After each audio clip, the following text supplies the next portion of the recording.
Hello and welcome to Killer Off-Road Hobbies. My name is Gary and today we're going to be doing a full review and my thoughts video on the newly released, as of the time of this video, Traxxas E-Revo 2.0. This is a 1/8 scale truggy, just released from Traxxas not too long ago with a lot of upgrades. We'll go over that in a second. Check this out. Nice flush suspension travel, and I'll show you how that works in a second. Here's the quick release body clip style thing that Traxxas came up with. Not sure what to call it, but has this little cage underneath, and it helps to protect the body. Here's a look at those lay down shocks and the cantilever suspension. Kind of pan over this real quick, show you the front. Now check this out. Those are aluminum threaded bodied shocks. They are very short though. Here's a look at the Valenion 6S system, the VXL. Little off-on switch to power up that big 6S system, 2200 kV motor, and 6S capable ESC. Here's a look at how that cantilever suspension works with the push rods down on the A-arms that push those little shocks to give you a lot of travel. Here's a look at the battery tray. While being long, it's not very tall or wide, so just keep that in mind when you're buying packs. Underneath, we'll see a couple more of the upgrades, newly designed A-arms, and those nice big steel drive shafts. Thank you, Traxxas, for not giving us plastic. Here's a look at the dual steering servos. Not very impressive, but they are waterproof. And here's a look at the rear. Nice big steel drive shafts. That is a huge upgrade. Now here is the 2.4 gigahertz TQI transmitter.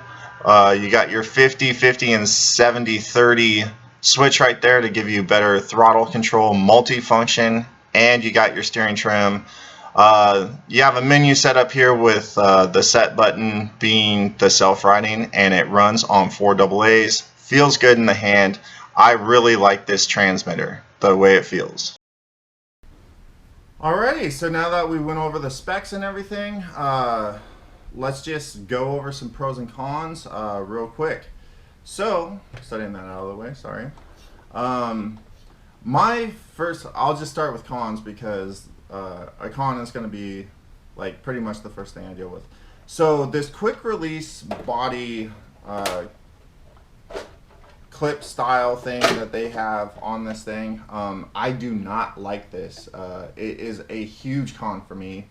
I would prefer the old school body post with body clips because these tend to not be very good. I experienced the same thing with the X-Max as I experienced with this thing. Now luckily there was enough meat. I pulled one screw through the body, but luckily there was enough meat left that I was just able to pull the screw out and put it back down. So it's on there nice and firm still.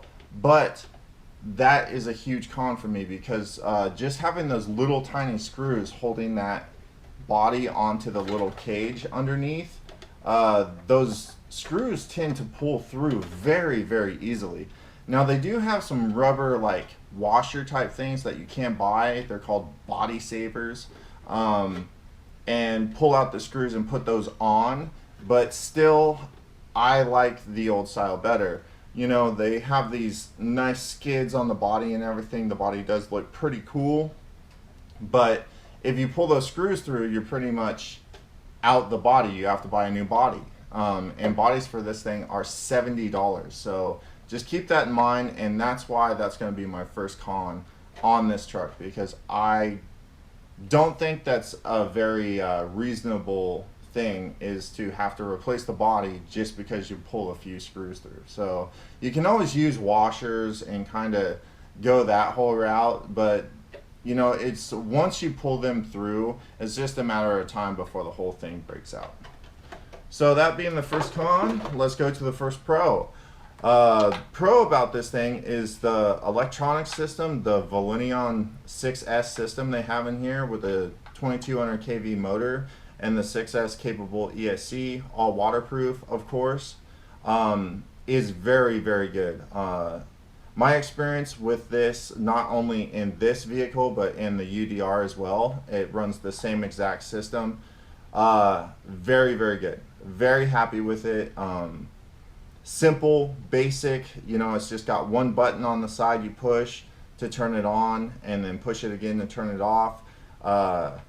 But it tends to have a lot of power. It doesn't run very hot either, even in hot conditions, so that is going to be a huge plus for me. The servos, on the other hand, are going to be my next con. 2 servos to turn just monster truck tires, and they have a hard time. So that's a huge con for me. Like, I don't understand why you would just chintz out on the servos. I know this thing had a huge problem with the servos when they first came out, and that's why it was really, really delayed, and that's why it took me forever to get this thing. But yeah, those servos, come on, Traxxas. Like, don't use, like, little baby torque servos and double them up hoping that it'll work out, because in this thing it obviously doesn't. It struggles to turn these tires. It doesn't keep the tires straight at all when you go off a jump and you try and do a backflip or something. Like, these servos are not very good at all. So that's going to be a con for me right away. Like, that is a huge con for me. I'll have to go to another con here. The battery tray design. I wish they would have done something else. This chassis is said to be 98% different than the original E-Revo. They changed up a couple things, made things look a little different, but all in all, I mean, it's basically just the same stuff.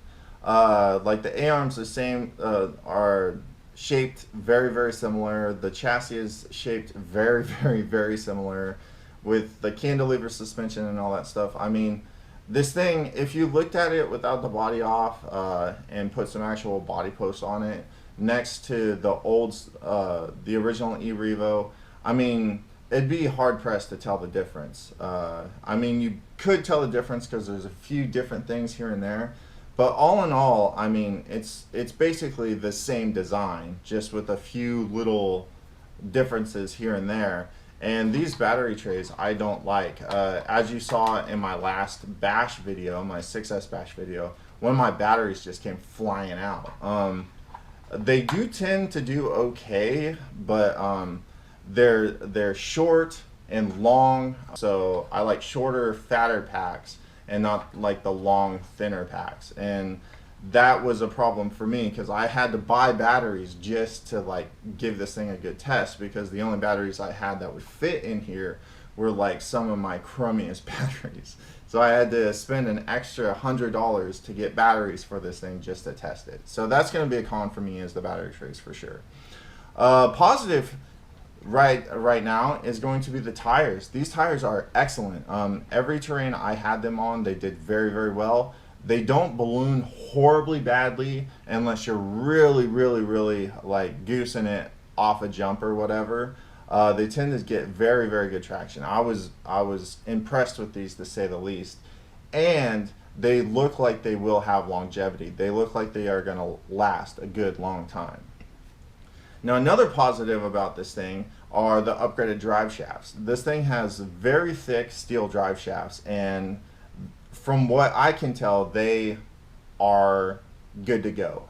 It does have upgraded diffs in there, and they have held up to 6S beating and everything.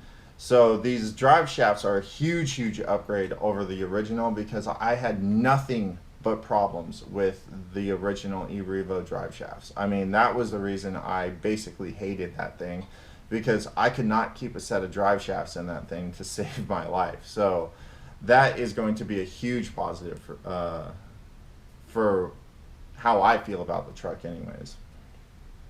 So another positive about this thing is it does seem to be relatively durable. Now, I did strip out one shock rod in that I have since replaced, but other than that, it took several hard nose landings, and aside from a few minor little scratches on the front bumper, everything's good to go. I didn't have any suspension rod problems, or anything like that. Any suspension rod end problems. Basically, I didn't really break anything on this truck. I just stripped out that one shock rod end. So those are the points I thought I'd make about this truck. Other than that, I mean, you know, being priced at $550 is very reasonable compared to the original E-Revo. So here is where I'm going to get into my thoughts, like whether I would recommend this thing. With this thing coming in at $550 now, and with me testing this thing, and you know, it's basically a 1A scale truggy. So putting this thing up against other 1A scale truggies that I've ran the Italian from Arma, which is $500, and I do believe that is a much better platform than this. And I have also ran the Serpent Cobra 811T truggy, and that thing is only $10 more than this thing, and I think that truggy is absolutely amazing. The ready to run version, it has comparable ESC and motor. It's got kind of similar battery trays, even though the battery trays are in the back and they're on top of the chassis. They are very long and skinny, so you know, you have to run basically similar packs. But stacking this thing up against the competition, I would have to say that while this thing is good, and it is far surpassed the original E-Revo, I do have to say there is better out there for the same amount of money. If you like the style of the E-Revo, the aftermarket support that this thing has, part support as well, once they get, you know, everybody stops buying the rod ends and all that stuff, you know, when parts actually free up for this thing, it is going to be much easier to get parts for this than pretty much anything else. You know, Traxxas has one of the best part supports in the hobby today. I would go as far as to say that they do have the best part support, but the downside of that is because they break pretty often. Most Traxxases that I've tested have tended to break pretty often, like more so than any of the other RCs I test, and that's why they have such a good part support. But the parts are there. If you need them, you can pretty much go to any hobby shop close to you and they will most likely have the part you need. So while I do think this thing is much better than the original E-Revo, I still think this thing leaves some to be desired. And when you stack this thing up against the competition, I do think this thing kind of falters at the price point and what it's capable of comparably to other, you know, if you want to call it a monster truck, there are several, you know, truggy style monster trucks out there like the Creighton that I do feel are a much better platform. If you want to put it in the truggy category, I do think there's much better out there in the Italian, and especially the Serpent Cobra. That truggy is absolutely phenomenal right out of the box. The ready to run version is $560, like I said, and it is literally my second favorite RC I've ever tested. So if you want to buy an E-Revo, I do give this one stamp of approval and definitely one thumbs up. But this thing is not going to get 2 stamps and 2 thumbs up. I think this thing is much better, but not quite there yet. I think Traxxas still needs to go a little bit further to match up to the competition. The tires are excellent. I do not like the quick release body clip style. To each their own on that one. But I do think there is better out there. But like I said, if you want to buy a Traxxas E-Revo 2.0, I am not going to jump through, you know, your computer and tell you not to. It's fairly priced and it is right in there with the competition. I just think it lacks a little bit here and there that the competition has, you know, surpassed this thing in. All right, everybody. So hopefully that was informative and or entertaining. If it was, please give me that thumbs up on this video. If it wasn't and you didn't like what I had to say, or you just don't like my face, please give this thing a thumbs down. That's going to be it. Check out that description. There's a lot of cool stuff down there. You can get in on the raffle. You can buy Killer Off-Road Hobbies merchandise. You can become a Patreon, help support the channel, keep cool stuff coming through here. And you do get rewards. You get raffle tickets. And I do tend to listen to what my patrons want reviewed on the channel a little more so than people that just comment. And last but not least, you do get first dibs on any RC sale I have. I release the prices and the RCs I'm going to sell to my patrons first, and then whatever doesn't sell to the patrons goes to the channel and then to eBay. So just keep that in mind, think about it, and I'm Gary saying we'll see you on the next video. Until then, peace.